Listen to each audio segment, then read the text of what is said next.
Ask yourself that. Remember this: Tamor will one day speak. Well, he'll speak to his loved ones. Your Honor, I object.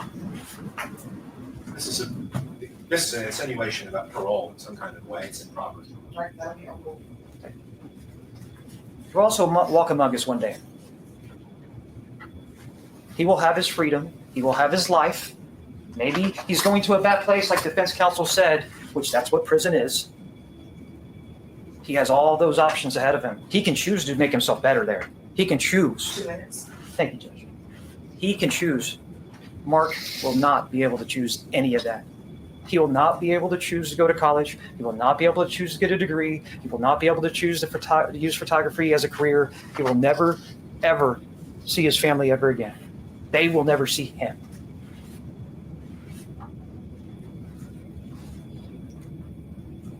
It's a simple ask here is please assess a just verdict. A just verdict in this case, considering all the evidence that's been presented in front of you over the course of 2.5 weeks, is nothing less than life. Nothing less than that. Thank you very much, ladies and gentlemen. That right there is how you close it out. That's the way it's done. I'm gonna be fair, but I also want to make sure that I put this out there for y'all. Y'all probably gonna disagree with the judge. These next couple of minutes, 5 to 6 minutes, bruh, are crazy. Check this out. All right. It states that we unanimously find that the defendant, Tamar McIntyre, did not cause the death of Anthony Saldivar under the immediate influence of sudden passion arising from adequate cause. It states that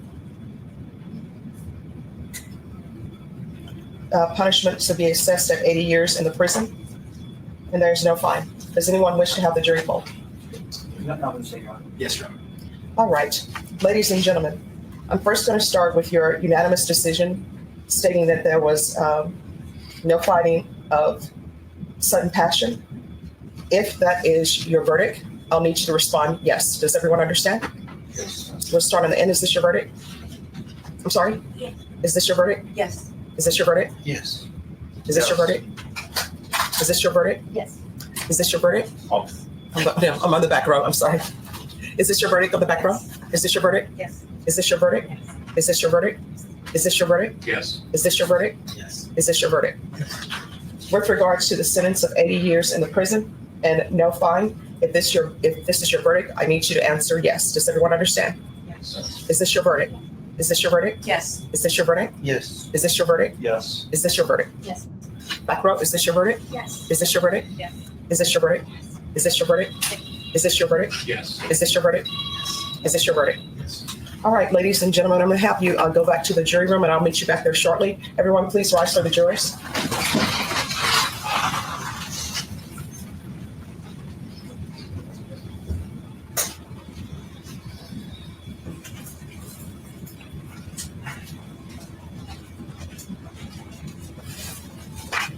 All right, everyone, please be seated.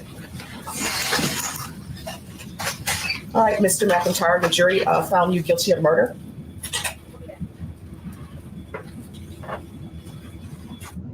Your punishment is to be assessed at 80 years in the prison.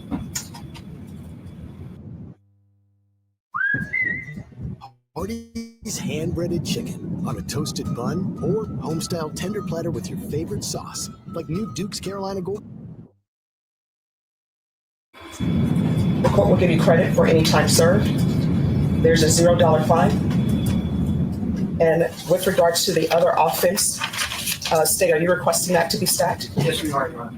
All right. Your Honor. And I'm assuming you're against that. Is that correct? We are, Your Honor. We would just like to briefly, for the record, maintain that our argument would be that to run consecutively an 80-year sentence on top of 50. Just one moment, counsel. Just give me one moment. Mr. McIntyre, I want you to know that I listened to all of the evidence in punishment and thought about whether or not your sentence should be stacked. I don't know where your mom is, don't know where your father is. I know that you had a rough childhood. And I do know that these offenses occurred when you were very young. And I understand the state of the law, what people consider an adult. I listened to the testimony of the expert that was brought by defense counsel. You've already been sentenced to murder in the other county, and then you have a murder here. And the sentence for 55 years, that's a stiff sentence. This 80-year sentence is a stiff sentence. And these are cases where you have to serve half your time, and that's day for day time. And I recognize that. Hopefully you will grow, but based upon his age, based upon the number of years that he has received out of Tarrant County and the number of years that he's received here, based upon his history and the lack of any type of good parenting. From what I can tell, his mother wasn't a good parent to him. His father wasn't a good parent to him. Child Protective Services was not good. And if you believe the testimony, I don't know why Child Protective Services would place children back with a father who put the children's mother in the hospital. Is there something else that needs to be done with our society? Yes. Is more money needed for Child Protective Services and their workers? Yes. And I do realize that while this is a lot of time, and I tell people all the time, any time that you do in custody is a lot of time.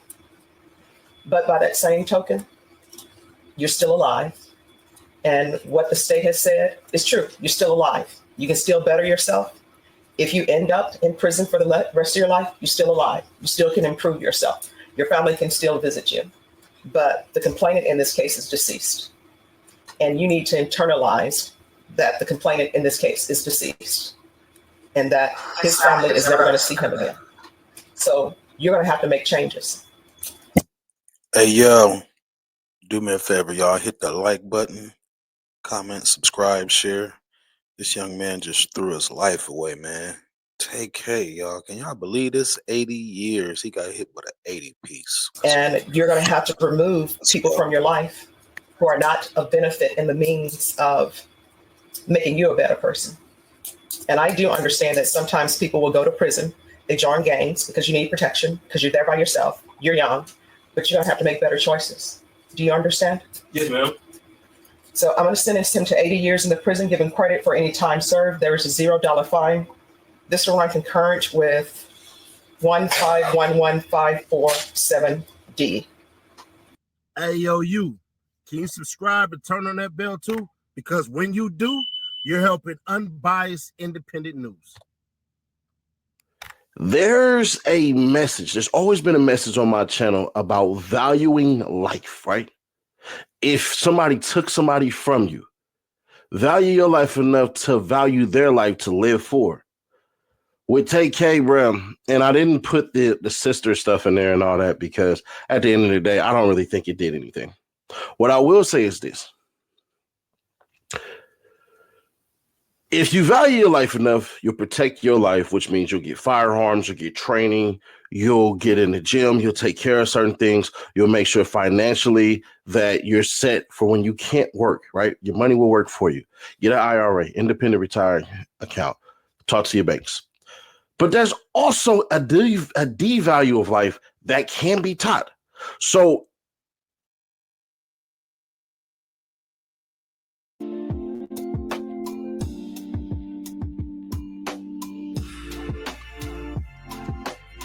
Hit the like button.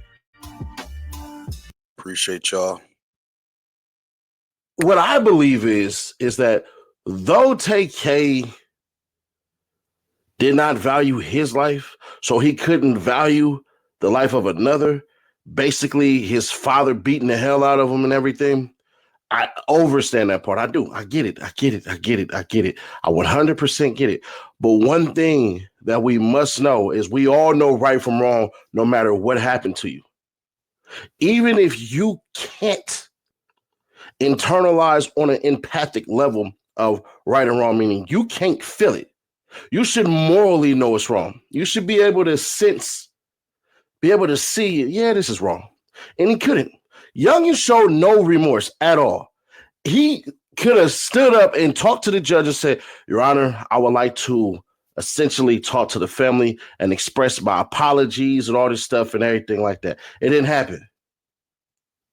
And somebody had asked me the other day, I definitely want to bring it up because I thought it was important to know. And I get certain people who disagree with me on certain things when I call myself the hood lawyer and all that. But bruh, you got to understand something. I be knowing what I be knowing. So a couple of days ago, basically, there was a message that was brought up and it essentially said, hey, man, do you think his bad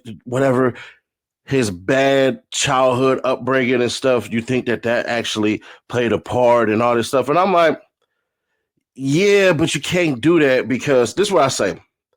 They talk about his upbringing and all that stuff. And I said, I feel it, but that could be brought up in sentencing, which it was.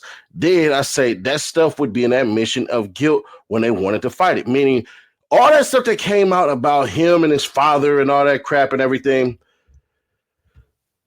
They're in prison. They can be monsters in cages. All right, I'd have to play an audio, and I don't have permission to play that person's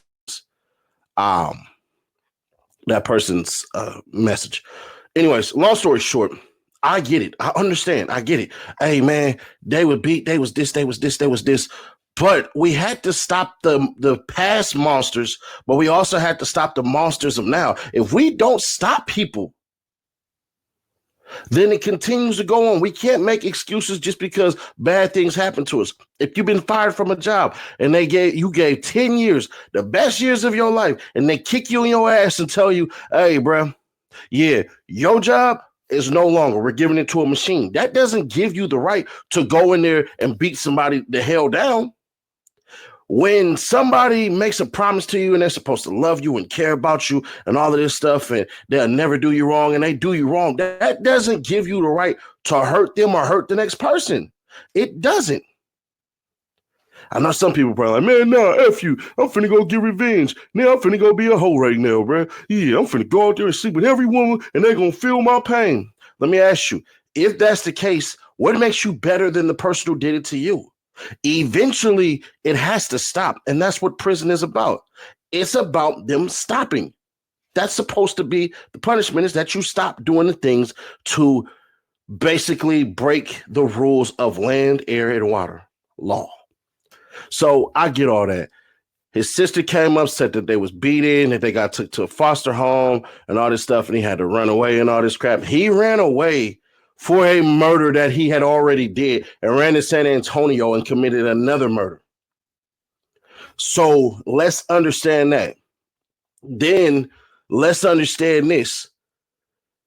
She didn't even stack it. She let it run concurrent. She didn't let it run consecutive. She let it run concurrent, which means in 40 years or the 55 years, whatever, in his 70s or whatever, it's possible that he could get out. It's possible that some laws change, that he becomes somebody in there, that he starts working towards and all this stuff and everything like that. And if I'm Tay-K, which I know he ain't watching this, nobody talking to him, I'm writing letters to the family every freaking. Ever wondered what your home looks like from space? Enter your address and get a 360-degree satellite view of your home right now. Monsters out the way, and we back. Couple of months, every 3 months, to express my deepest apologies and to keep them on progress, how you are becoming as a young man. Now, the first 10 years, matter of fact, the first 5 years, he ain't gonna give a damn, because it's only going to be about survival mode. But as he starts to age and starts to get into his 30s and then starts to drift to the back part of his 30s towards his 40s, that's when it's really going to sink in that I ain't never getting out of here. I'm never getting out of here. Then as those start to creep up and he starts to get to his 50s and his 60s, that's when the light of hope might spark. That's when laws start to change. That's when people will go ahead and revisit that. And if he hasn't gotten in any trouble, then he's good.